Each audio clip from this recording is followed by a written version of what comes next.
청취자 여러분 안녕하세요. 격조 있는 시사 교양 팟캐스트 오다방입니다. 오다방 반갑습니다. 오늘도 저희 방송을 들어주신 수많은 분들께 감사드리고 언제나처럼 옆자리에 서혜성 작가 나오셨습니다. 안녕하세요. 예, 안녕하십니까. 네, 겨울인데 어떻게 보내고 계십니까? 뭐 옷장에 곡장에 고추래 여기 동원되고 저기 동원되고 그러면서 네. 연말을 맞고 있습니다. 네, 아주 따뜻한 목도리를 하셨네요. 네. 오늘 특별한 초대 손님 모셨습니다. 오늘 초대 손님은 특별히 서혜성 작가께서 소개해 주시겠습니다. 네, 여러분 들으시면 다 모르시는 분입니다.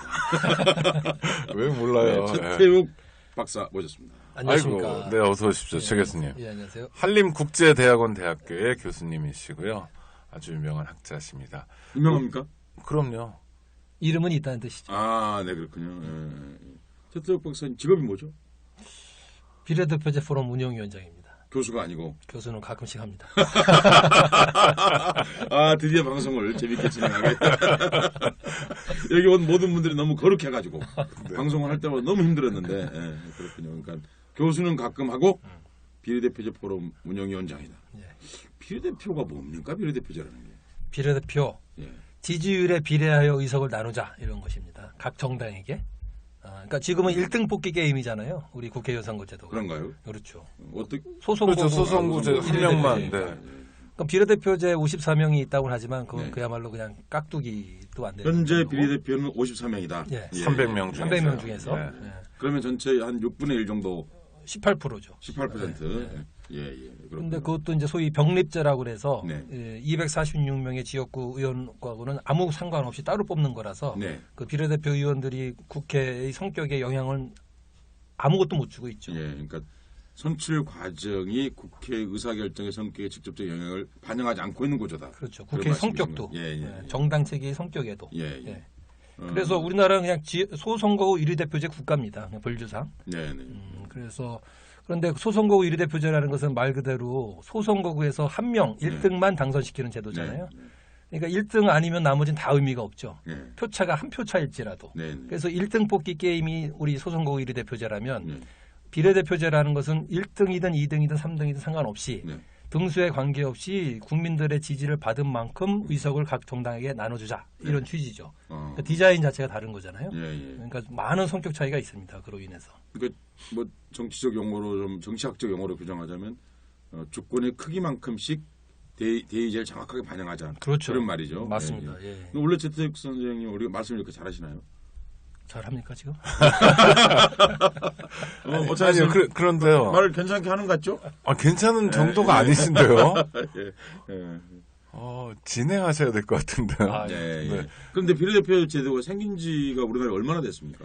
우리나라에 들어온 건 2004년. 네. 2004년서부터 그때 헌재 판결 이후로 예. 적용이 처음 됐죠. 그러면 벌써 질문이 생기는데요. 네. 그 전에 전국구라고 있지 않았습니까? 네. 전국구는 비례대표가 아닌 건가요? 예, 그러니까 그 전국구는 예를 들어서 뭐 특정 정당이 예를 들어서 주로 그때도 거대 양당이었는데요. 네. 특정 정당이 얻은 의석수를 안정적으로 확보해주기 위해서 일단 지역구 선거가 끝난 다음에 네. 그 지역구 결과에 비례해서 더 얹혀주는 방식이었어요. 네. 그게 위헌 소지가 있었다 그래서 그러니까 고명이군요. 일종의. 그렇죠. 고명을 더 준 거예요. 이긴 놈에게 네. 떡 하나 더 주기. 그렇죠. 예. 그래서 큰 정당은 더 커지게 만들어준 예. 거죠. 그러니까 그야말로 위헌이었고 그래서 위헌 판결이 나와서 비례대표제는 지역구 성적이랑 전혀 관계없이 따로 뽑아라라는 판결이 나왔죠. 네. 그래서 이거는 적어도 아주 적은 숫자이긴 하지만 적어도 요 54명은 다른 비례대표제 국가와 같이 각 정당의 전국 득표율에 비례해서 나눕니다. 그래서 투표 용지가 좀 복잡해졌군요. 그러니까 1인 2표를 갖게 된 거죠. 예. 근데 최태욱 선생님, 네. 그러니까 또 생각이 나는데 옛날에 각각해서 뽑으셨던 유정에도 비례입니까 그럼? 유정에는 장충체육관에서 뽑았던 유정이. 유정에는 직접 선거로 뽑았죠. 예? 아닙니다. 네, 맞아요. 체육관에서 그냥. 네, 체육관에서 통일주체국민회의가 뽑았죠. 맞아요. 그러니까 그건 비례대표가 전혀 아니죠. 아니군요. 네. 그러니까 근데 제가 여쭤보는 거는 네. 유정의 국회의원 누가 했던 거죠? 대통령이 좋아하는 분들이. 그렇죠. 시키는 나라 사람들. 비서소에서. 네. 그렇군요. 네. 그러니까 이게 이런 제도가 쓴 적이 있습니까? 어느 나라에? 다른 이태리에 그런 거 비슷한 거 있었고요. 그리스에도 비슷한 거. 지금 버마에 그런 거 있다는 거 아닙니까? 그러니까 인간들은 예. 필요하면 이까지 거 디자인 못 하겠어요. 아무렇게나 하는 거죠. 국민만 안 무서운다면 그러니까 생각할 수 있는 모든 제도가 가능하죠. 그 대의제도를 네. 행정부 책임자인 대통령이죠. 그러니까 행정부 책임자가 대의제도의 3분의 1을 자기 의사대로 마음대로 하는 그런 제도였던 거죠. 였었죠. 그러니까. 예, 예. 이런 거를 뭐라고 합니까 정치적으로? 독재라고 그럽니까? 장난이라고 해요. 장난이라고. 제가 이걸 여쭤보는 게 네. 지금 이제 유정회가 있었고 그죠? 네. 대통령이 임명하는 국회의원이죠 사실은. 그렇죠. 그리고 전국구가 있었고요. 그리고 이제 헌재 판결을 통해서 정당 투표를 실시해라. 정당 투표에 따라서 이제 후보를 뽑는 그 행위가 있는데 그걸 비례대표라고 한다.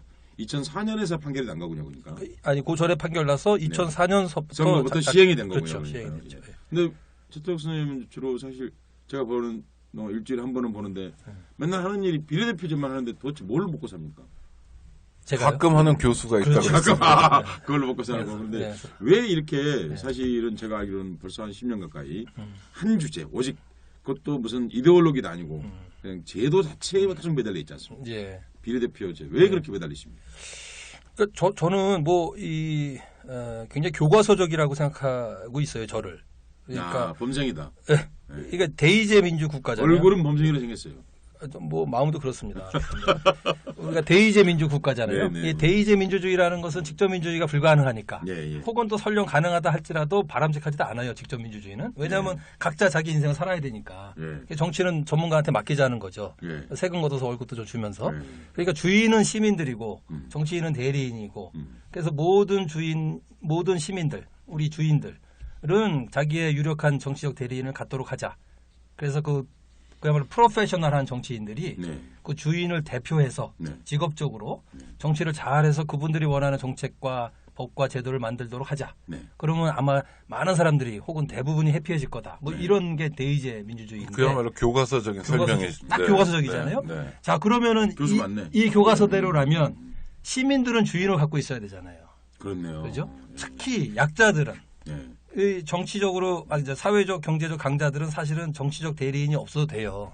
돈도 많고 힘도 많고 그러니까 삼성 그러니까요. 회장 같은 사람은 국회의원이 필요 없죠 사실. 필요 없죠 사실상. 그런데 조선일보 사장님도 필요 없죠. 그러니까 그래서 자기 하고 싶은 말 그냥 신문에 하면 되잖아요. 그러니까요. 네. 다른 수단이 있잖아요. 예, 예. 힘을 과시할 수 있는 자기가 원하는 것을 얻을 수 있는. 근데 그야말로 일반 시민들, 사회경제적 약자들은 대의제 민주주의에 자기 대리인이 없으면 아무것도 할 수가 없어요. 네. 그래서 대의제 민주주의가 작동이 잘 되면 우리가 원하는 누구나 더불어 잘 살 수 있는 사회가 가능해요. 야. 교과서대로라면 네. 진짜로. 그래서 문제는 근데 왜 대의제 민주주의라고 헌법에 나와 있는데 이토록 못 사는 사람들이 많고 특히 청년 세대들은 왜 이렇게 절망스러울까? 이게 큰 질문이 아닐 수 없잖아요. 그렇죠. 예. 특별히 묘책이 필요한 거 아니라고 생각해요. 저는 네. 이 대의제 민주주의만 되면 된다는 거죠. 네. 그러니까 결국은 약자들에게 흔히 말해서 약자를 위해서 굳이 납들고 찍는 혁명 이런 거 아니어도 그렇지, 된다 그런 그렇지. 말씀이신 거죠. 예, 예. 그들로 하여금 정치적 대리인을 갖게 하라. 예. 그러면 끝난다 게임. 아. 굉장히 간단하잖아요. 네네. 근데 그 대의제를 가능케 하는 네. 그러니까 특히 사회경제적 약자들로 하여금 자기들의 정치적 대리인을 갖게 해주는 선거제도가 필요하다. 네. 그게 비례대표제라고 할 수 있다. 아. 이렇게 생각을 한 거죠. 기왕에 이렇게 뭐 좀 정치학적 얘기가 나왔으니까요. 한 가지를 여쭤보면 대의제, 네. 이른바 주권 유임제도지 않습니까? 그렇죠. 사실은요. 예. 국민 저마다 가지고 있는 주권을 유임하는 제도는 합리적인 겁니까? 저는 아까 잠깐 말씀드렸듯이 그러니까 직접 하는 것은 불가능하기도 하고 네. 그러니까 설령 가능하다 할지라도 저는 이렇게 맡기는 게 더 좋은 결과를 만들어내는 것 같아요. 디지털 사회 같은 경우는 뭐 그렇죠. 직접 민주주의도 핸드폰으로 가능한 인프라가 인프라가- 그러니까 부분적으로는 가능하죠. 네, 네. 물론 모든 것을 다 할 필요는 네, 없지만 네. 기본적인 틀이랄까 정치 체제의 틀은 이 대의제 민주주의가 더 유능하게 작동하는 것 같아요. 아 그렇군요. 네. 그러니까 역시 직업적인 직업 정치인이 정치가 필요하다는 필요하다. 거죠. 네. 근데 뭐 기왕에 얘기가 나왔으니까요. 이 방송을 들으신 분들이 주로 고급 지식인이 많으시거든요. 농담인데 진짜로. 아니 진짜로 고급 지식인이 많이 그렇습니까? 들어요. 네. 근데 주권 유임제도의 커다란 문제점이 하나가 해수가 참 어렵다는 거예요. 그렇죠. 주권 유임에는 네, 어떻게 하면 좋습니까? 그러니까 그런 문제를 해결하기 위해서 나라에 따라서 뭐 주민 소환제라든가 네. 여러 가지 있잖아요. 네. 우리는 일단은 위임을 잘 되게 하는 제도가 먼저 필요한 것 같고요. 네. 우리는 유임만 받아가요. 아니 근데 최 교수님 말씀은 잘 받아가지도 않는다는 그러니까 거죠. 네. 그거 자체도 안 된다는 예, 거죠. 예, 예. 그 말씀하신 그 다음 문제인데 예, 예. 그 다음 문제를 걱정할 겨를도 없어요. 아직 예. 위임조차 자제를 안 해요. 아 그렇군요. 예. 뭐 우리가 부정선거란 말까지 한번 나오고 있는 그러니까 판이니까. 말이죠. 맞습니다. 예, 그래서 그렇게 만약에 최태욱 선생님이 주장하는 그 비례대표 방식대로라면 현재 있는 국회의원들이 어떻게 반응할까요? 비례대표제로 가자고 그러면요. 예, 예. 그럼 아마 사실 계속 해오셨잖아요. 그렇죠. 예, 그 양대 정당들은 다 내심 예, 반대하겠죠. 그러니까 그 중에 아주 소수의 개혁파, 예. 정말 뭐 나라 전체를 생각하는, 예. 뭐 민족을 생각하는 이런 아주 소수지만 그런 분들이 계시죠. 사실 예. 훌륭한 지도자급의 개혁파 인사들이 계신데 극소수죠, 사실은. 예. 대다수의 양대 정당 소속 국회의원들은 당연히 반대겠죠. 네. 아마 제가 그 양당에 속해 있는 국회의원이라도 반대할 거예요. 재선 가능성이 떨어지니까. 네. 그죠? 그래서 이거는 불확실성의 세계로 들어가라는 얘기니까요. 네, 네. 자기가 그동안 쌓아놓은 자산들이 있을 거 아니에요. 각 지역에. 네, 네. 거기 다 꽝되는 거니까. 네. 그러니까 반대하는 것은 저는 이해는 돼요. 예. 이해는 돼서 뭐 그게 꼭 굳이 나쁜 놈들이라고 말할 필요도 없을 것 같아요. 예, 예. 그래서 문제는 나쁘다고 하기는 어렵지만 그래도 반대는 완화하던가 없애야 되니까 예. 이걸 어떻게 제거 완화할 것인가가 과제인 것 같아요. 비례대표제 도입을 위해서는. 네, 네. 그 외국의 예. 유명한 나라들 좀 소개를 좀 해주시면 비례대표제로 대표적인 성공한. 아니 그리고요 예. 더해서 네.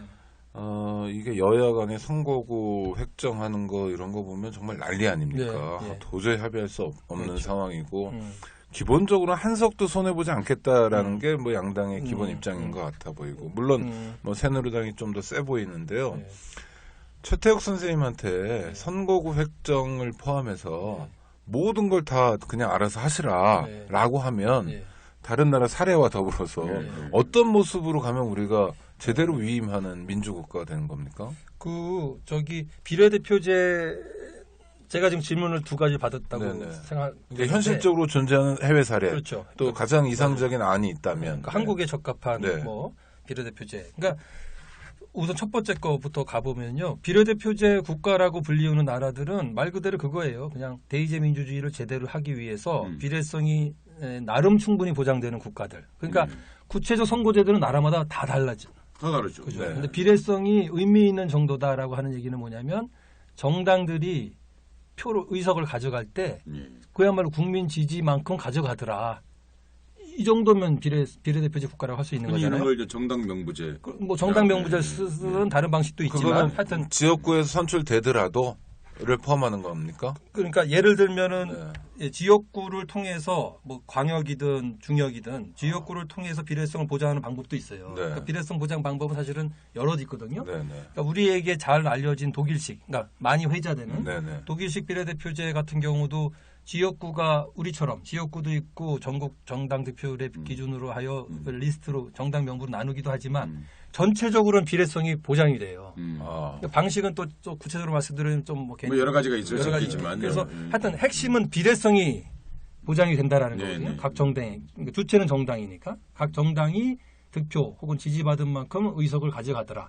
서로 싸우지 않을 만큼. 사실 지역성하고 뭐 전국성하고 예. 같이 적절하게 균형 있게 맞아요. 하면 되는 거죠. 그렇죠. 그거는 여러 가지 방식이 있어요. 예, 예. 그래서 그거는 우리도 우리 방식으로 만들면 되는데 네. 그래서 우리나라는 일단 비례대표제 국가로 가기 위해서 제도 설계를 누가 할 것인가 그 문제가 아니라 예. 비례성 보장 자체를 반대하고 있는 거예요. 예, 예. 그 아까 말씀드린 네. 대로 거대 양당이. 네, 네. 요번에 지금 12월 15일자로 이제 정개특위가 끝났습니다. 네. 그리고 본회의를 그날 열지 못해서 연장도 못했거든요. 네. 그러니까 이제 정개특위는 이제 없어진 거예요. 최종 결렬이 된 그렇죠. 거죠. 그러니까 네. 이제 그냥 당 대표들이 정치적으로 결정할 수밖에 없는 상황이 됐는데 저는 이 점에서도 새누리당이 명백히 개악 세력이라고 저는 생각을 한다. 예, 평가할 수 있어요. 왜냐하면은 아까 우리 모두에 말씀드린 것처럼 어느 나라나 거대 양당들은 비례대표제 안 좋아하죠, 당연히. 예. 예, 소선거구 비례대표제가 거대 양당한테 유리하니까. 저는 사실 이렇게 늘 말하고 있습니다. 강연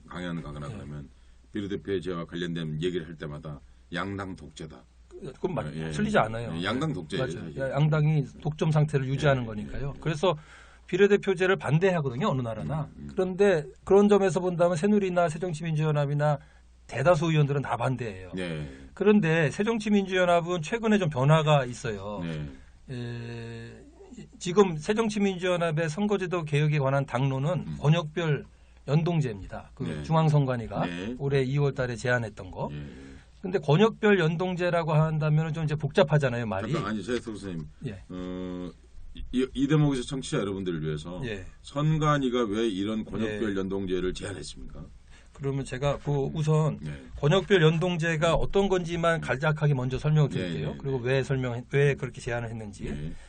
이 권역별 연동제라는 것을 흔히 얘기하기는 권역별로 독일식 비례대표제를 도입하자 이렇게 예, 예.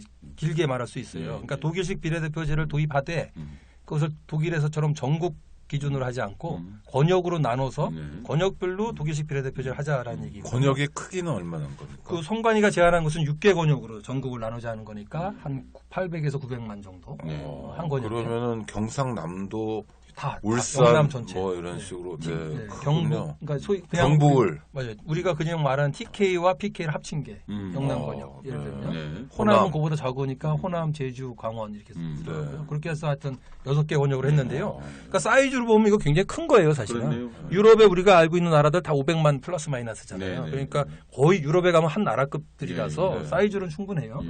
근데 독일은 전체 전국을 네, 상대로 네, 하거든요. 네. 그래서 우선 이 연동제라는 거, 독일식 비례대표제라고 불리는 연동제라는 게 뭐 그렇게 어렵지 않아요. 근데 아마 제 생각에는 연동제는 뭡니까? 그러니까요. 양대 정당이 별로 어렵지도 않은 얘기를 안 하고 뭐랄까 조중동 등 이 주요 일간지들이 안 받아서 그렇지 이게 어려운 것도 아니거든요. 네. 그러니까 연동한다는 얘기인데 뭐냐면 이래요. 그러니까 예를 들면 독일식 비례대표제를 어느 나라가 도입한다. 뉴질랜드가 실제로 도입했어요. 네. 93년대 전격 도입을 했는데 만약에 그 독일식 비례대표제를 도입한 나라의 총 의석수가 100석이라고 치면은요. 네. 그러면 우리나라 지금처럼 그 유권자들에게 1인 2표를 줘요. 그 지역구하고 네. 비례대표. 네, 하나는 소선거구, 네. 또 하나는 전국의 정당 명부. 던지는 표. 네. 그래서 후보표와 정당표라고 부르는데요. 그 1인 2표를 주면 아까 총 의석이 100석이라고 그랬죠. 네. 그럼 그 반에 해당하는 50석. 50석을 채울 수 있는 지역구를 전국에 50개를 깔아요. 네. 그러니까 50개 지역구가 전국에 있는 거예요. 예. 그거는 그 지역구 1등만 그렇죠. 당선되는. 그건 소선거구예요. 네. 그러니까 아까 유권자에게 1인 2표씩 준다 그랬잖아요. 네. 그러니까 첫째 표는 자기 지역에 사는 소선거구 1위 대표제 선거제도 하에서 자기 후보한테 던져요. 우리랑 똑같으죠. 네. 두 번째 표는 전국에 걸쳐 있는 정당에게 표를 던져요. 네. 그러면 이제 선관위가 셈을 하잖아요. 네. 첫 번째 셈은 우선 전국 정당 득표율부터 셈을 네. 해요. 네. 그래서 만약에 A라는 정당이 있고 이 A 정당이 전국에서 득표율이 40%였어. 네. 그러면 이 A 정당의 의석수는 1차 확정이 돼요. 네. 이게 확정이라는 게 굉장히 중요한데 정해지는 거예요, 무조건. 예, 예. 네. 40%잖아요. 예, 총 그렇죠. 100석이 예, 40%니까 40석 확정. 네. 그리고 나서 A당 출신 후보들이 아까 50개 지역구가 깔려 있다고 예, 그랬잖아요. 예. 각 지역구에서 얼마나 했는지 보는 거예요. 만약에 그냥 세막이 좋게 20석, 20석에 그러니까 50개 지역구 중에 네. 20개 지역구에서 A당 후보가 1등을 했다. 네. 그러면 그 20명은 지역구 의원으로 확정된 거잖아요. 그렇죠. 또. 예. 아까 총의석 40석 확정됐죠. 아. 거기서 20명이 지역구로 네. 가져가고 예. 나머지 20이 정당 명부 비례대표 리스트에서 가져가요. 아, 예. 아. 왜 연동제라고 그러냐면 지역구에서 만약에 아까 제가 20석이라고 그랬죠. 20개 지역구에서 1등한 게 아니라 만약에 30개 지역구에서 1등했다. 아까 확보해놓은 정당 의석수는 40석이었다. 10석밖에 못. 그러면 10석을 리스트에서 가져가요. 아니 예, 그 예. 그러면 만약 50개를 먹으면 그건 초과 의석이라고 해서 인정을 해요. 할 수 없이. 역시 날카로운 질문을 하시네요. 예, 그래서 근데 이제- 그러나 그 패턴이 있기 때문에 그렇게는 안 심각한 되겠지만, 문제는 안 되, 현실에서는 없겠지만 만약 현실이 있어요. 있어요. 있는데 예. 비례성을 흔들 정도는 아니었어요. 그래봤자 이제 한두 석이기 때문에. 네. 한두 석이기 때문에. 근데 그것도 문제라고 해서 사실 2013년에 그거를 또 보정하는 방식까지 예, 도입을 예, 했어요. 예. 비례성을 유지하기 위해서. 근데 사실은 그거는 이제 기술적으로 해결할 수 있는 야, 문제라서. 그러면 근데 예. 선생님 그러면 딱 이런 생각 우리가 총선이 몇 달 안 남았는데 네.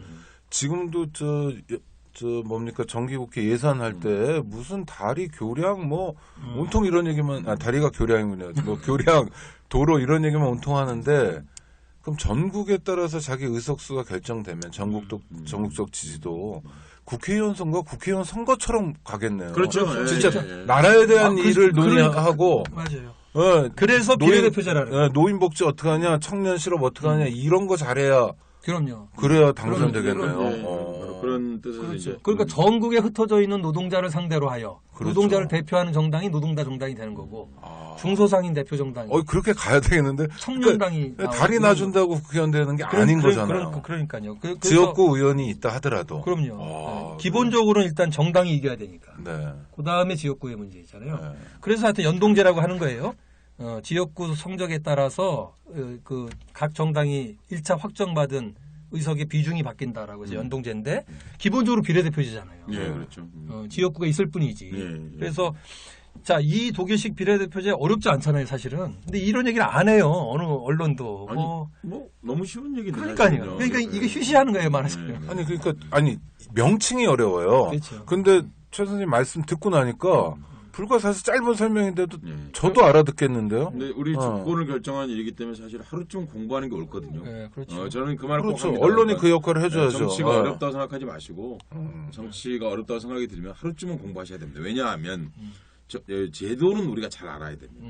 왜냐하면 제도가 결국 우리 주권을 위임해 가거나 주권을 강탈해 가거나 둘 중에 하나이기 때문이죠. 그럼요. 사실은 지금까지의 주권 위임 제도는 위임이라는 이름의 강탈이었거든요. 사실. 맞습니다. 그것을 어떻게 하면 실제 주권 내 표 한 사람이 1인 1표 한 사람이 실제 한 표가 되느냐 또 하나는 이제 그리고 실제 그것이 주권이 제대로 반영되느냐 하는 문제를 다투는 아주 중요한 문제다. 그래. 공화정이라고 하는 것이 우리가 살고 있는데 공화정 체제에서 진짜 살고 있다는 것을 실감하고 또 그 주권이 진짜 실현되고 필요하면 해소할 수 있는 그런 제도로서 갖고 있는 제도는 거의 비례대표 제도뿐이다. 네. 그런 말씀이신 거죠? 예. 그 권역별 연동제를 한 선관위에서도 이제 권고했다고 하는데 예. 이건 독일식으로 전체를 놓자는 건 아닌 거죠. 그렇죠. 그래서 그 얘기로 이제 돌아갈 네. 순서인데요. 지금 독일식 비례대표제에 대해서 말씀드렸어요. 이거를 그냥 우리가 연동제 혹은 연동형 비례대표제라고 부르는데 선관위 안은 그 독일식을 그대로 가져오되 이걸 전국을 단위로 하지는 말고 권역 아까 말씀드린 6개 권역별로 독일식으로 선거를 치르자는 거예요. 그러면 비례대표 수는 지금의 대충 비례대표 수는 200대 100으로 하고요. 그게 선관위 아니에요. 그래서 제가 이제 물어보는 거는 선관위가 왜 지금 보기에는 아주 전향적이고 100이 비례대표요? 그런 제안을 한 이유가 무엇인가요? 선관위 분들의 얘기를 들어보면 그야말로 이 선관위는 우리가 보통 선거할 때 별로 그렇게 썩 좀 보수적이죠. 개혁적이지 않고 그런 거 같아요. 그럼 판사들인데. 네. 그 나쁜 의미의 뭐 수구적인 건 아니고요. 네. 보수적이죠. 네. 또 그래야 마땅할 것 같아요. 그죠? 선거를 관리하는 분들이니까. 근데 이제 이분들 얘기는 그래요. 그야말로 선거 관리 전문가들이잖아요. 네. 수십 년 동안. 네. 거기에는 뭐 성격이 뭐 약간 진보적인 분, 보수적인 분 섞여 있겠지만 그런 진보 보수의 문제가 아니고 네. 선거 관리 전문가로서 한국 선거를 쭉 수십 년간 지켜보아 보니 야, 이게 무슨 나라냐. 이게 민주선거를 할 수 있겠느냐라는 의문이 거의 다 갖게 된 거예요. 그러니까 이 지역주의 그대로 놔두는 선거제도. 이 불비례성, 비례성이 너무 심각한 정도. 그 다음에 민의가 소위 반영되기가 매우 어려운 구조. 네. 그러니까 이게 대의제의 기본이잖아요. 선거제도라는 게 대표 형성의 원칙이잖아요. 말 그대로. 근데 아까 말씀드린 대로 대의제는 대표를 통해서 작동하는 민주주의인데 대표를 형성하는 원칙인 선거제도가 작동이 안 된다라고 느껴진 거고 눈으로 본 거죠. 그러니까 이분들 생각에는 이렇게 해서 사회통합이 유지될 리가 별로 없을 것 같고 심지어는 북한 생각한 분들도 있었대요. 북한과의 관계를 설정할 때 정권에 관계없이 기본적인 정책 기준이 유지돼야 되는 게 아닌가.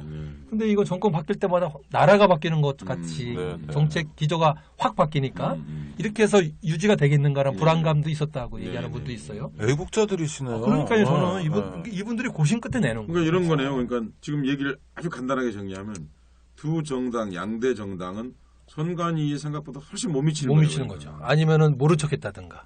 이런 걸 뭐 이렇게 좀 정말 무슨 싸움을 좀 해야 될 것 같은데 현관위하고 같이 저 선관위를 옹호해 보긴 태어나서 처음인데. 그러니까 말이에요. 아니 전 이런 경험 있는데요.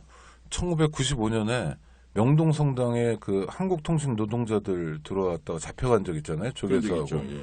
그때 이제 제가 그 명동에서 일하고 있었는데 너무 열을 많이 받아가지고 지방선거 앞두고요. 예. 신문을 제작했어요. 수십만 부를. 명동의 소리라고 그래서 민자당 후보 심판하자 이런 거. 선관위에 어떤 분이 오셔가지고 정말로 눈물을 그렁그렁 하면서 호소하더라고요. 아, 좋은데 선거법 위반이다. 그래서 다른 건 모르겠는데 법은 지켜달라. 근데 그 신문을 수십만 부 찍었던 신부님들이 그분의 말씀을 듣고 진정 어린 말씀을 소각 결정을 했어요. 근데 제가 40만 분가로 기억하는데요. 명동성당 뒤에 소각장에서 그걸 태우는데 며칠 걸렸겠네요. 밤새 태웠습니다. 아, 멋있네요. 아니 근데 저는 약간 감동이 있었어요. 그분이 나중에 승진도 하시고 지금 퇴직하셨는데 그러니까 진짜 진보 보수의 문제가 아니라 맞아요. 선거법은 신부님들이나 종교계 어른들이 지켜줘야 선거가 되는 거다. 다른 방식으로 하셔야 된다. 그래서 저는 그런 그 최태욱 선생님 말씀하신 게 그런 정도의 일관성에서 비롯된 것 선관위에 같아서. 대한 이제 근래에 이제 그 몇 년 동안에 이제 부정적인 시 하나는 이제 왜 수개표하지 않느냐 제대로 하는 문제하고 이제 두 번째는 그 선거함이 왜 투명하지 않느냐. 제가 이번에 사우디 여성들이 투표했다고 그래서 그 인터넷을 찾아봤더니 사우디도 투표함이 투명하더라고요. 그러니까 그 투표함 걱정할 일이 없는 거죠 사실은. 그러니까 또 우리나라가 투표함 정도 바꿨다고 그래서 예산이 큰 축이 날 만큼 그렇게 가난한 나라는 사실 아니잖아요. 아니죠. 그러니까 외국의 거의 대부분 나라가 투표함이 투명하다고 그런 것도 선관위가 같이 좀 들어주면 얼마나 좋을까 생각이 드네요. 뭐 주권자들이 괜히 의심하지 않도록 그 정도까지 해주는 거 어려운 일이 아닐 텐데 권역별 비례대표제 주장하는 것만큼 이제 뭐 절차의 투명성을 완벽하게 담보하는 또 그런 의심의 여지가 없는 선관위였으면 좋겠다는 생각이 드네요. 네, 그렇군요. 자, 그 다음에 제가 드렸던 질문. 예. 최태욱 선생님이 이제 정하시는 거예요. 룰을요. 300석을 놓고.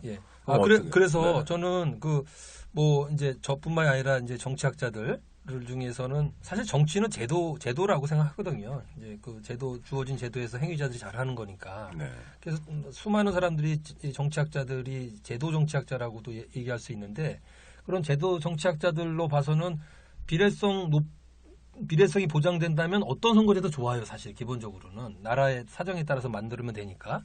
그런데 선관위가 이런 안을 냈단 말이죠. 권역별 연동제. 그리고서 선관위가 권역별로 독일식 비례대표제를 도입하면 어떨까라고 제안을 한 후에 물론 독일처럼 지역구와 비례대표 의석수가 1대1은 아니에요. 2대1이잖아요. 네. 그러니까 비례대표가 반밖에 안 되지만 그렇다고 해서 비례성이 많이 떨어질까라고 해서 뭐 연구자들, 언론사들 많이 시뮬레이션을 했어요.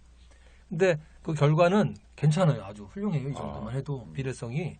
그래서 저도 뭐 여러 가지 의견이 있지만 저는 왜 또 권역별로 가야 되는지 고민한 이유가 또 있어요. 그렇죠. 그러니까 예를 들면 이런 거예요. 몇 가지만 소개해드리면 전국으로 비례대표제를 독일시처럼 전격 도입하기에는 저항도 아마도 좀 더 클 것이고 또 하나는 좀 더 적극적인 이유는 우리나라는 연방제도 아니고 상원이 있는 것도 아니라서 큰 광역 대표성이 없는 건 사실이에요. 맞습니다.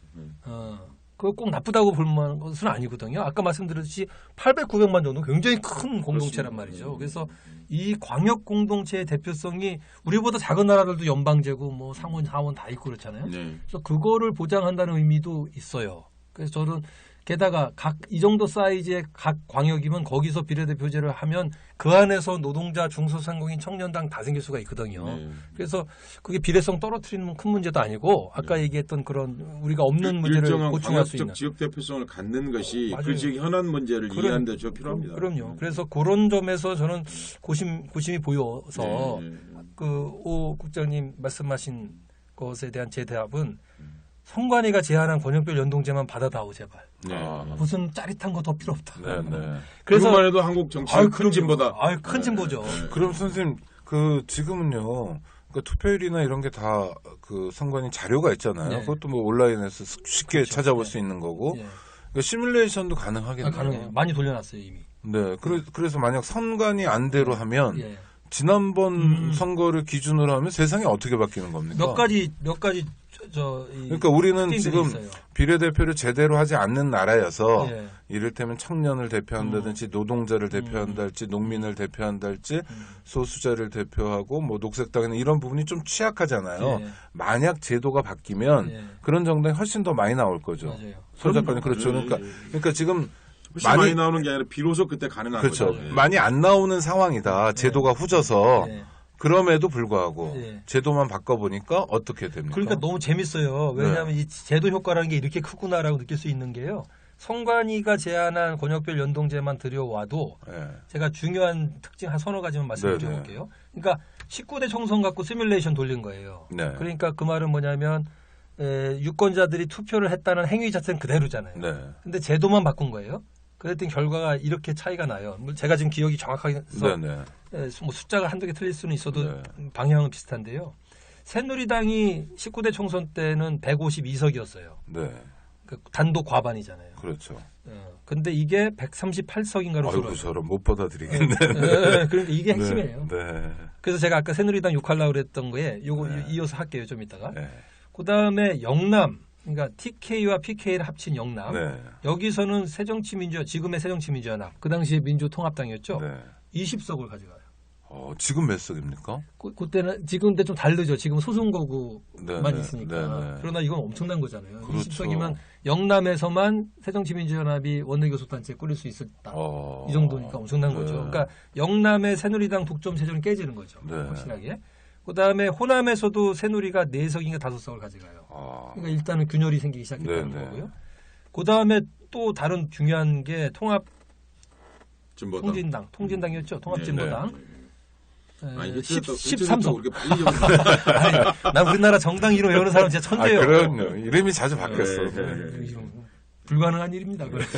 그런데 그 통진당이 13석인가 그랬죠 아마. 그 19대 총선 때. 정확히 다 기억 안 합쳐서. 나네요. 예. 네. 근데 이 34석이에요. 오. 그야말로 유력 정당이죠. 네. 그리고 최대 수혜자일 수 있겠네요. 그럼요. 그렇죠.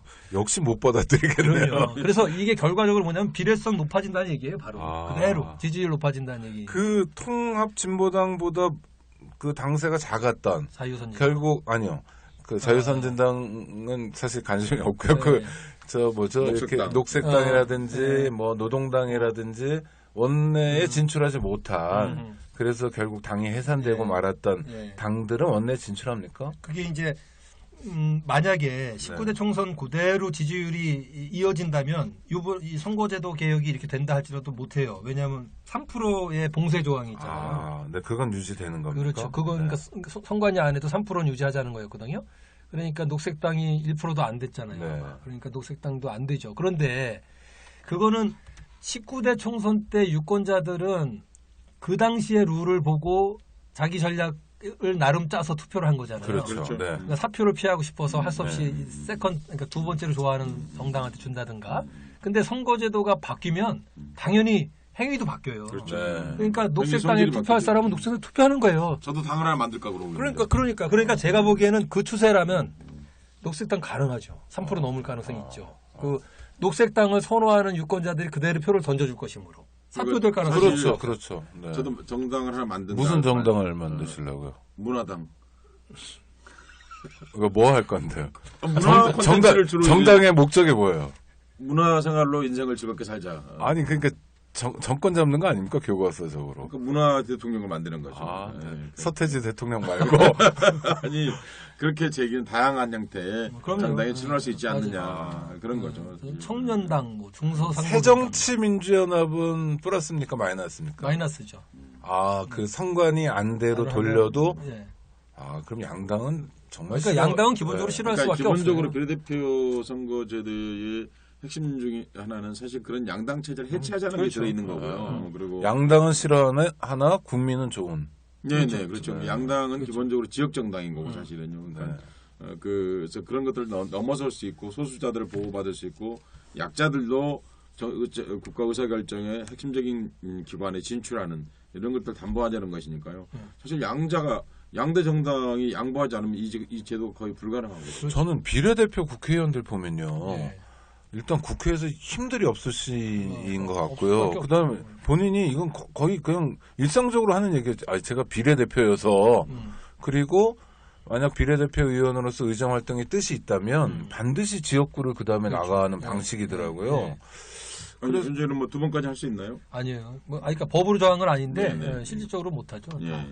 한 번 하면 비례대표는 더 이상은 못 그렇죠. 하죠. 그리고 비례대표가 하고 싶어하는 사람들도 많고, 그러니까 정치를 하기 위한 뭐 입봉 절차 이런 식으로 돼 있는 것 같아요. 예비 국회의원 같은 느낌을 주죠. 그렇죠. 약간 그런 느낌도 있고요. 그러면 만약에 우리가 그 비례대표가 강화되면 비례대표만으로 재선 3선도 나올 수 있는 거죠, 당연히. 그럼요. 예. 그 무식한 질문. 메르켈은 지역구입니까, 비례입니까? 그건 모르겠네요. 지역구. 네. 아주 무식한 질문은 아니라는 미안이 됩니다. 아니 근데 그 유명한 독일의 그 수상 외교부 장관 이런 분들 중에서 지역구에서 당선 한 번도 안 된 사람들도 상당히 있죠. 계속 비례대표. 그러니까 그런 네. 모습도 그럼 나올 수 그러면 있죠. 지역에 뭐 명절이라고 노인정 그러니까요. 다니고 그렇죠. 이러지 않고 정책 연구하고 네. 정말 국민이 바라는 국회의원의 역할을 더 잘할 수 있잖아요. 네. 어. 그 저는 아까 제가 하던 말을 하나 네. 좀 돌아가서 마무리하고 싶은 게 있는데요. 그 정개특위 끝난 상황 12월 15일 날 네. 그때 저는 새정치민주연합은 그래도 좀 칭찬을 해드리고 싶은 게 그 선관위안을 당론으로 받았어요. 아, 예, 그 혁신이 200대 100. 예, 200대 100 독일식 연동제를 번역별로 번역별 하는 거. 연동제. 네. 그래서 그걸 당론으로 받았거든요. 그래서 뭐 물론 이제 내부의 새정치민주연합 의원들의 다수가 내심 반대한다 할지라도 어쨌든 당론으로 받았다는 것은 평가할 만하다. 그리고 정개특위 때 새정치민주연합은 내내 연동제를 강조했어요. 네. 근데 나중에 새누리당이 그래서 제가 아까 새누리당은 좀 계약을 하려고 한다라고 비난받아 마땅하다라고 제가 아까 좀 비교적 과격하게 말을 했는데 그 이유가 바로 이거예요. 그러니까 새정치민주연합은 자기네들도 양대 정당 중에 하나지만 어쨌든 당론으로 비례성을 높이는 선거제도를 받았잖아요. 그러니까 선거제도 중앙선관위의 개혁안을. 네. 그런데 이 새누리당은 뭐 비슷한 흉내조차 안 내요. 이 개혁에 대한 네. 생각이 전혀 없음을 드러내고 그 새정치민주연합이 권역별 연동제를 받으라는 압박에 대하여 막 나중에 시한이 쫓기니까 꼭 예를 들어서 그 정개특위의 위원장은 새누리당 출신 이병석 의원이거든요. 네. 근데 그분 같은 경우는 중지안도 냈어요. 권역별 연동제를 부분적으로라도 받자라는. 아, 근데 이런 분이 아주 예외적인 새누리당 의원이었고요. 새누리당 전체는 절대로 못 받는다고 버텼어요. 끝까지. 시한이 네. 뭐 이제 일주일밖에 안 남았다. 뭐 어쩌고저쩌고 한 번 더 연기한 거거든요. 끝까지 안 받았는데 나중에 그 이유를 아예 이제 노골적으로 밝혔어요. 왜 못 받겠느냐. 새정치민주연합이 이 받으라고 하는 저 권역별 연동제는 설령 부분적으로 받을지라도 아까 우리가 그 시뮬레이션 결과를 통해서 봤듯이 네. 단독 과반 지위 새누리당에 이거를 깰 거라는 거예요. 안녕하세요. 오창익입니다. 인권연대는 정부나 기업의 지원을 사양하고 오로지 시민의 참여로만 운영하는 100% 순도의 민간 인권단체입니다. 1999년 창립 이래 한눈 팔지 않고 오로지 인권운동에만 매진해 왔습니다. 인권연대 회원으로 참여해 주세요. 인권연대 회원이 늘어나면 그만큼 인권연대의 활동도 풍부해지고 활발해집니다. 인권연대 회원 가입은 인권연대 홈페이지를 참고해 주세요. 감사합니다. 그렇게 노골적으로 네. 제 막판에 반대 이유를 밝혔어요. 그래서 저는 그거 보고서 정말 아연실색하지 않을 수 없었던 게 아니 민주공화국의 국회의원 선거제도가 특정 정당의 단독 과반 지위를 유지를 위해서 있는 게 아닐 텐데 자기네 단독 과반 지위를 깬다고 반대한다는 거야. 그래서 어떻게 저렇게 뻔뻔스러운 당이 다 있나. 그걸 속내만 가지고 있어야 되는데 깨놓고. 예 말을 한다. 네. 뭐 곳곳이 천박하니까요. 그러니까 저는 아예 그 새정치민주연합 의원들한테 좀 아는 분들한테 그런 얘기 했어요. 그래 깰라고 한다. 이렇게 얘기하시라고. 네. 근데요. 예를 들어 이렇게 삐딱하게 볼 수는 없습니까? 새정치민주연합이 이 선관위의 권역별 연동제, 비례대표 연동제를 받는 게 자기들도 예전에 비해서 의석수가 줄지만 새정치민주연합은 조금 줄고 새누리당은 많이 줄기 때문에 받은 거 아니냐라고 삐딱하게 문제 제기하면 뭐라고 답할까요? 그분들은? 아니 저는 그게 삐딱하지 않다고 봐요. 네. 그게 현실을 제대로 파악한 거다. 새정치민주연합이 정말 그렇게 봤으면. 네. 앞으로 제가 보기에는 그 지난 두 선거에서 보았듯이 둘만 그랬나요? 계속 그랬는가? 하여튼 새누리당의 단독 과반 지위는 지금 선거제도라면은 상당히 안정적이라고 봐요. 그래서 많은 분들이 기울어진 운동장 그렇죠. 얘기를 하죠. 그렇죠. 네. 그 운동장을 선거제도로 봤을 때 네. 기울기가 선거제도 네. 때문에 생겼다면, 근데 앞으로도 그렇지 않겠어요? 우리가 봤을 때 그렇죠. 그 경향을 봤을 때 현 제도면. 그러면 네. 지금 선거제도라면은 새누리당의 단독 과반 지위는 안정적으로 유지될 거고 그 말은 새정치민주연합은 늘 야당이에요. 네. 그러니까 2등이지만 늘 야당. 그러니까 집권 능력이 없는 거예요, 사실상. 그래서 새정치민주연합에서 나름 좀 정말 멀리 보는 사람이라면 꼭 자기네들 재선 가능성만 따질 게 아니라 집권을 해서 당의 정말 이념이라든가 추구하는 가치를 좀 구현해 볼 생각을 해야 되는 거 아니에요? 근데 단독 집권 가능성은 없어요. 네. 거의 제로죠, 이제는. 그렇다면 그 전에도 그랬어요. 지금 그렇죠, 거의 시선했잖아요. 단독과 번진 예전보다 그야말로 어려워. 거의 거의가 불가능. 그 집권할 때도 자민련이 도와줬거나 정몽준이 그렇죠. 도와줬거나 그걸 이런 현실로 인정하라는 거예요. 네. 앞으로 더 없을 것이므로. 아니 그게 현실이었어요. 그래. 그러니까, 오케이, 수정하겠습니다. 예. 늘 그랬듯이. 늘 그랬지만 지금은 더 협소해졌다. 네. 그랬으니까 이제는 연립을 통해서 네. 집권하는 방법밖에는 없다라는 현실 인식 네. 공유하라는 말이죠. 새정치민주연합 내부에서. 그렇다면 비례대표제 강화가 새정치민주연합의 살 길이에요, 사실은. 네. 그래서 아예 깨놓고 그렇게 얘기하란 말이죠, 저는. 정권 교체 가능성이 앞으로 점점 더 줄어들어 갑니다. 이렇게 그렇죠, 되면. 그럼요. 특히 의회 권력 교체는 아, 그러니까요. 그러니까 무엇보다도 이제 민주주의를 가늠하는 것이 행정부가 아니라 사실은 의회인데 사실 근대하고 중세하고 정치 제도적 차이를 구분하면요. 사실 행정부에는 변화가 없는 것입니다. 왕 제도가 사실 뭐 대통령으로 바뀐 그렇죠, 거고요. 관료. 네. 사실 중세하고 근대 뚜렷한 차이는 의회 제도입니다. 그럼요. 의회 제도에서 민의 의사가 의회 제도에 드디어 수용됨으로써 비로소 이제 근대 정치 제도가 생겼다. 사법부는 사실은 종교기관이 했던 일을 세속으로 옮겨놓은 것이 사실은 사법부거든요. 그러니까 그런 점에서 큰 차이 없거든요. 그러니까 의회 제도의 민주성이야말로 근대를 표현하는 핵심적 장치이지 않습니까?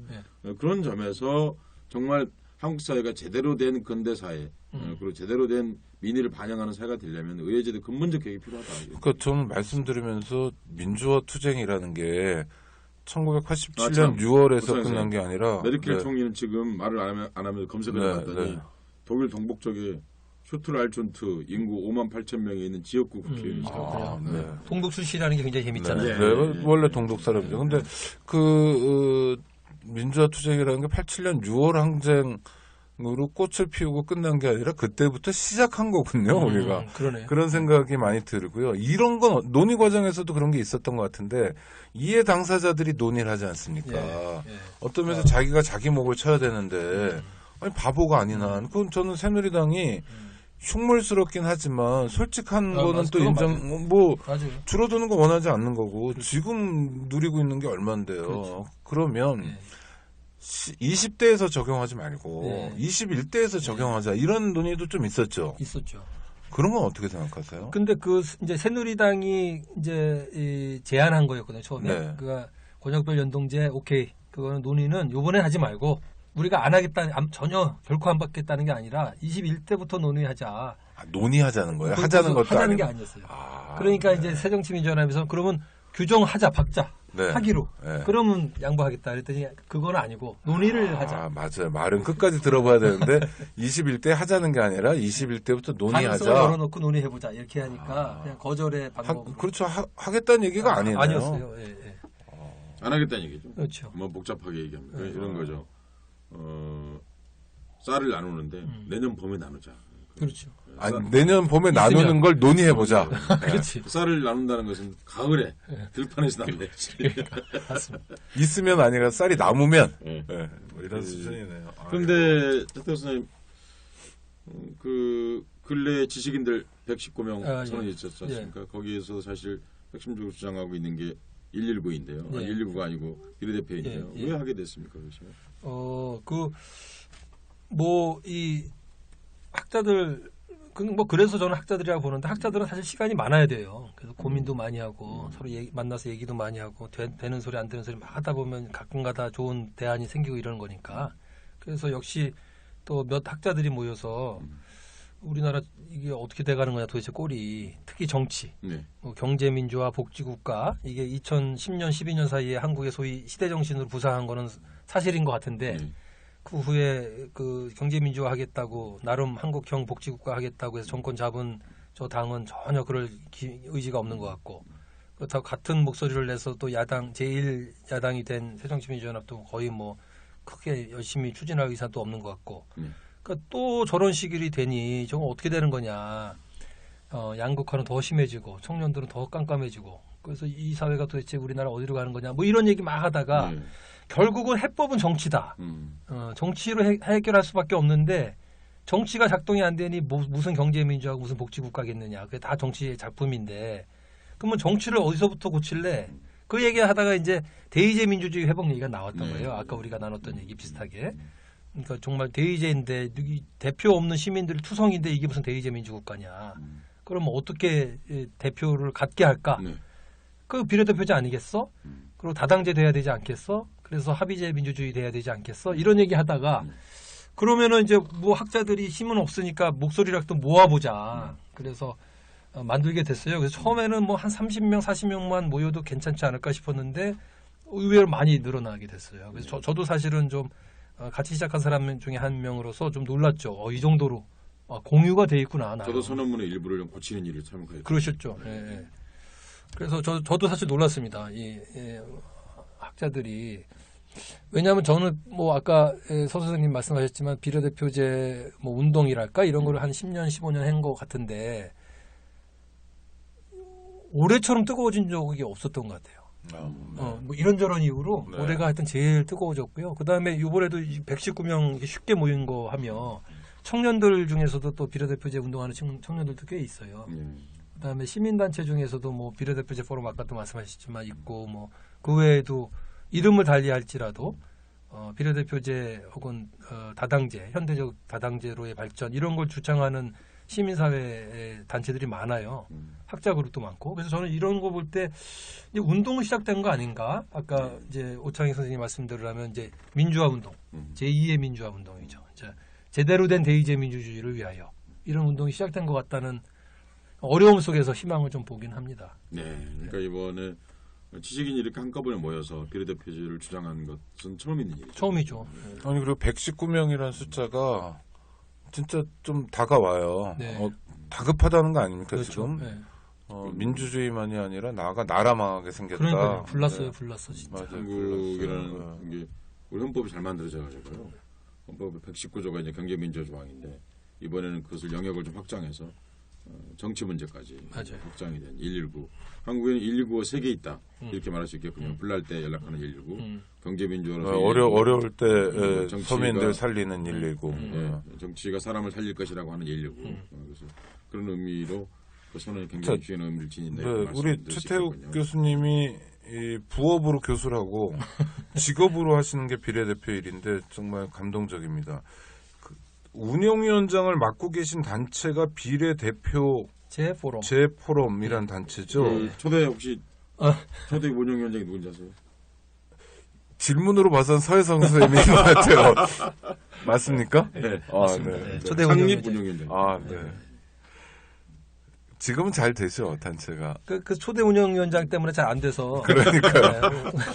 운영위원장을 살짝 바꿨더니 그 후로는 뭐 잘 되고 있습니다.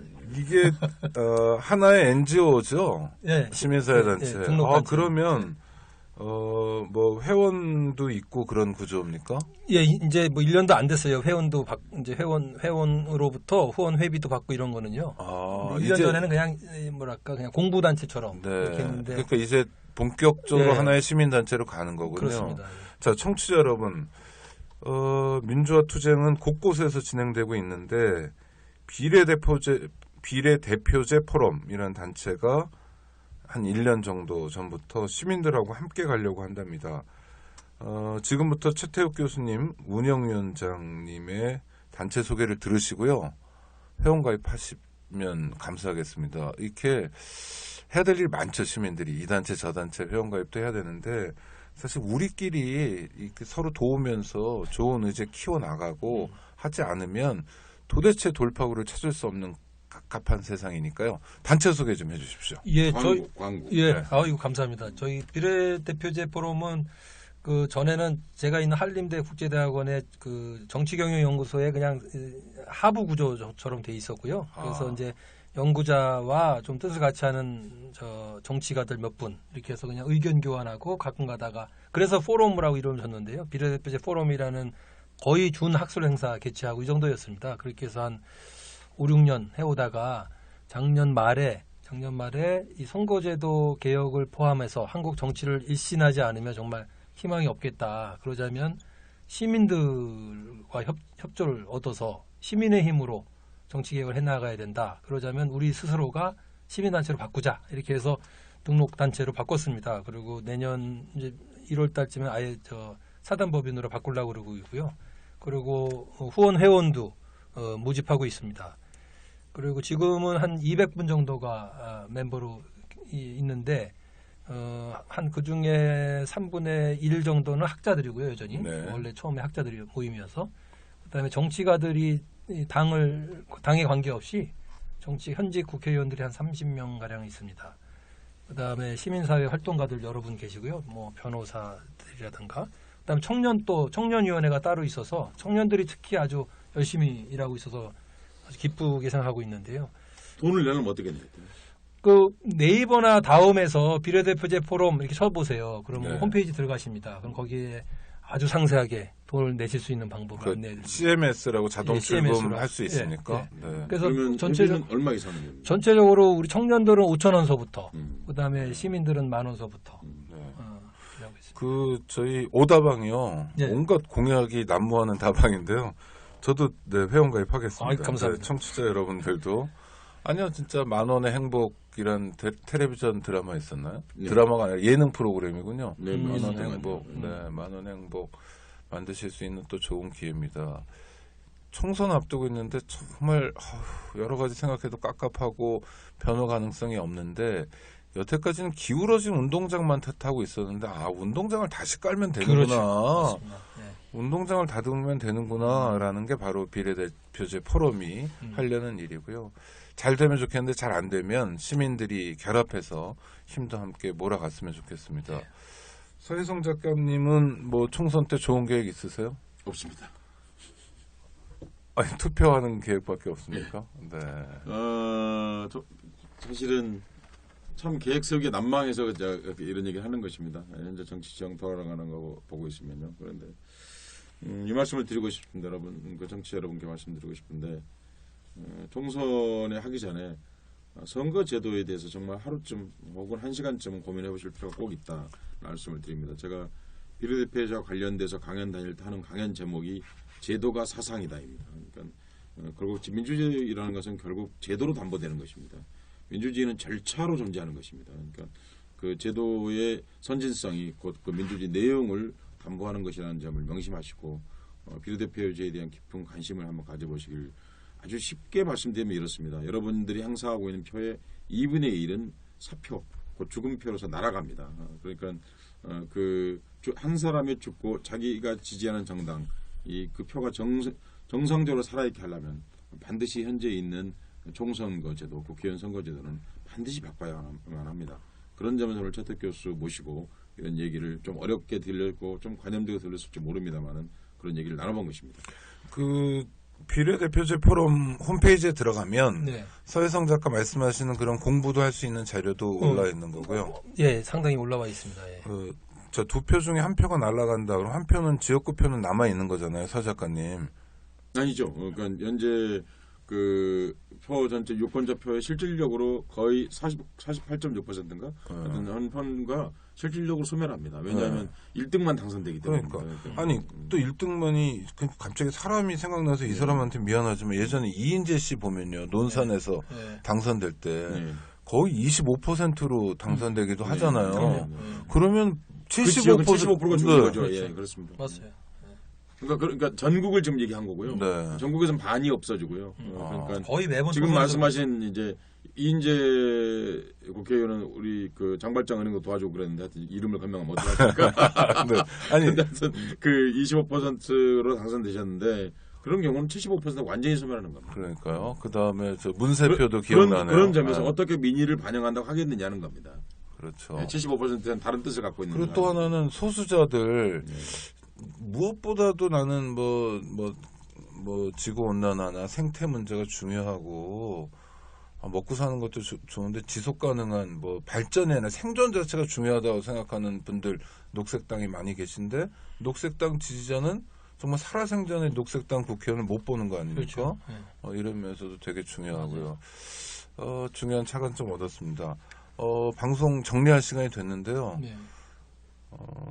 예를 들어서 정개특위에서 지금 무산되고 그래서 20대 국회에서 새로운 룰로 잘 갈 가능성 굉장히 떨어져 있는데 그러면 최태욱 교수님의 주업은 당분간은 계속 되겠네요. 그렇죠. 그리고 비례대표제 포럼도 하여튼 이 단체는 지금 보니까 문 닫는 게 목적인 단체네요. 맞습니다. 예. 네. 맞습니다. 2020년에 문 닫았으면 좋겠습니다. 2020년에 다음 총선에는 최소한 선관위에서 얘기한 200대 100 정도는 예. 가고 예. 비례대표를 제대로 해보자. 사실 이제 최탁 교수님하고 저하고 이제 계속 논의하고 있는 것 중 하나가 그가 누구든 비례대표제를 공약으로 내세우는 사람을 대통령 후보로 만들자. 네. 그 이유가 뭐냐면요. 좀처럼 정당에게 노력해하고 참 안 될 것 같은 거예요. 네. 정말. 그래서 어떤 뛰어난 정치가가 있다. 좀 안 뛰어나다 하더라도 이것을 핵심 공약으로. 왜냐하면 다른 사실은 여당이니 야당이니 100대 공약 한다고 그러대요. 사실 95개는 비슷합니다. 사실은요. 핵심은 제도에 있는 거거든요. 그러니까 제도가 어떻게 되느냐에 따라서 그 사회가 바뀌냐 안 바뀌냐를 얘기할 수 있는 건데 사실 이제 총선에도 이 비례대표제를 저희는 얘기해 볼 생각이고요. 그리고 대선 때 그 과정을 거쳐서 대선에서 꼭 그런 후보를 만들어 보고 싶은 게 사실 심정이죠. 최 교수님 마지막 질문인데요. 네.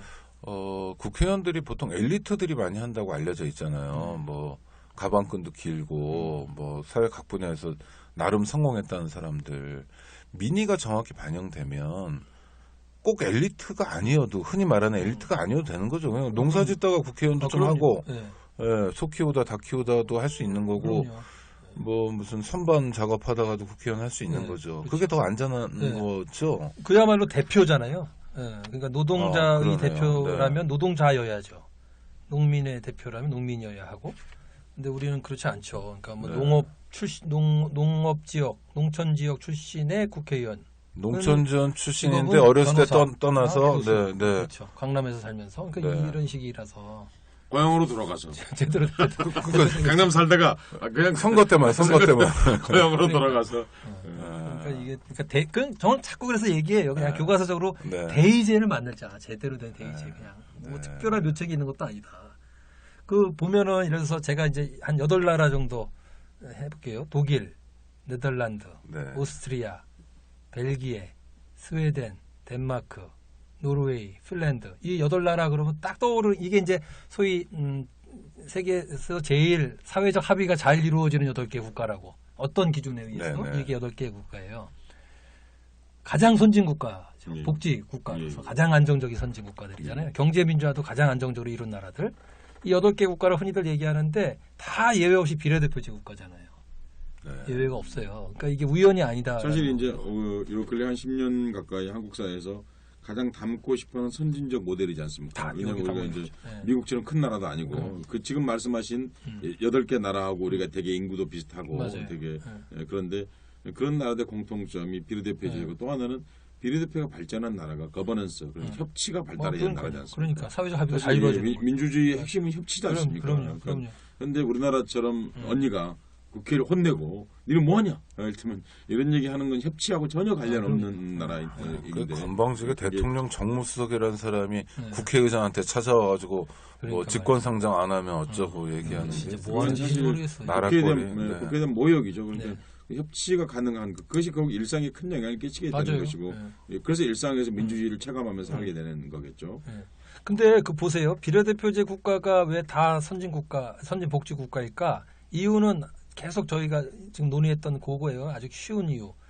약한 사람들이 동서고금 어느 사회나 압도적 다수잖아요. 예. 네. 그 약한 사람들을 대표하는 센 정치가들이 있다라는 거예요, 그냥. 그러니까 사회 경제적으로는 약자이지만 정치적으로는 약자일 필요가 없는 거죠.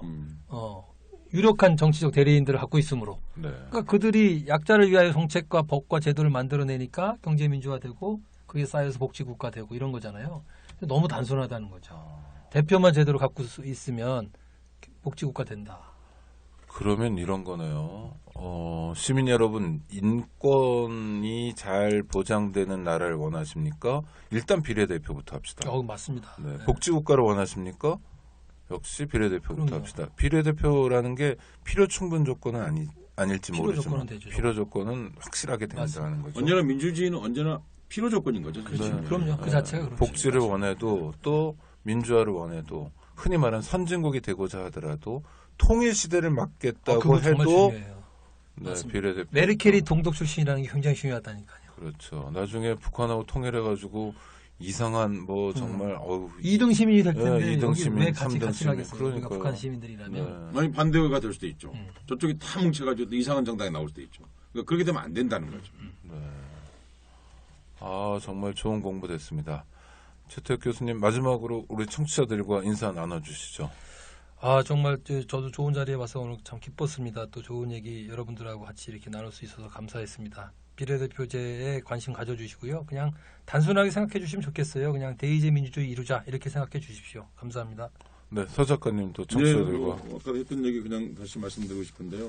저희 이런 자리가 되면 꼭 이 말씀을 드립니다. 여러분이 상상하는 표는 한국인은 사실 온전한 주권자가 아닙니다. 0.5 주권자입니다. 한국의 민주제도, 한국의 선거제도, 그리고 한국의 대의제도의 실질적인 1.0 시대에 빨리 도달해야 합니다. 그때부터 사실 우리가 민주사회에 살고 있다, 공화정 체제에 살고 있다고 말할 수 있습니다. 아직 우리는 반쪽 공화정 체제에 살고 있습니다. 여러분의 주권을 최대한 행사할 수 있는 비례대표제를 한번 관심 가져보시기 바랍니다. 네, 청취자 여러분 어떻게 들으셨습니까? 저는 개인적으로 많은 공부가 됐습니다. 요즘 뭐 정보가 쏟아지고 있기 때문에 우리가 중요한 정보, 덜 중요한 정보를 가르는 것도 또 하나의 일인데요. 오늘 방송 들으시고 그 최태욱 교수님 하셨던 말씀에 동의하신다면 여러분 갖고 계신 수첩이나 스마트폰에 비례대표라는 네 글자 한번 적어보시고요. 가끔씩 생각해 주시고 또 정치에 불만을 갖고 우리가 뭐 푸념을 한다고 할까요? 욕하는 사람들 많은데 욕은 그야말로 건국 이래 70년 동안 해왔으니까 이제 시민의 힘으로 시민의 아이디어로 새로운 디자인을 할 때라고 생각합니다. 운동장 기울어졌다면 반듯하게 펴는 작업 정치인들이 안 한다면 시민들이 해야 되겠죠. 청취자 여러분 감사합니다. 두 분 감사합니다. 고맙습니다. 안녕하세요. 장발장은행의 대표를 맡고 있는 홍세화입니다. 200만 원, 300만 원 벌금을 내지 못해 감옥에 갇히는 분이 매년 4만 명이 넘습니다. 장발장은행은 이분들에게 무이자 무담보로 대출을 해주고 있습니다. 장발장은행을 후원해 주시기 바랍니다. 실로 모든 게 엉망으로 치닫는 듯한 세상입니다마는